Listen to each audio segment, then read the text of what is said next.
જ્યારે કોઈ દીકરીના માથેથી માતા પિતાની છત્રછાયા છીનવાઈ જાય ત્યારે તેના ભવિષ્ય અને લગ્નની ચિંતા એક મોટો પ્રશ્ન બની જાય છે.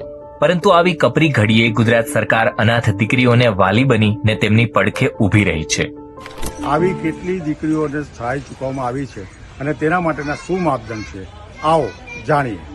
સરકારની પાલક માતા પિતા યોજના અને મુખ્યમંત્રી બાળ સેવા યોજના આજે હજારો દીકરીઓ માટે આશીર્વાદ રૂપ બની છે. જે બાળકોના માતા પિતામાંથી એક વાલી મૃત્યુ પામ્યા હોય તો 2000 અને બંને મૃત્યુ પામ્યા હોય તો મહિને 4000ની સહાય મુખ્યમંત્રી બાળ સેવા યોજના અંતર્ગત અપાય છે. જ્યારે પાલક માતા પિતા યોજના હેઠળ 18 વર્ષની ઉંમર સુધી મહિને 3000 ડીબીટી થી સીધા બેંકમાં ટ્રાન્સફર થાય છે. અને જ્યારે દીકરીના લગ્ન થાય તે સમયે તેને સરકાર 2 લાખ સુધીની સહાય પણ કરે છે. અત્યારે નવેમ્બર 2025 સુધીમાં કુલ 628 દીકરીઓએ આ યોજનાનો લાભ લીધો છે અને તેમને અત્યાર સુધીમાં 12 કરોડ અને 56 લાખ રૂપિયાની ચૂકવણી કરવામાં આવી છે.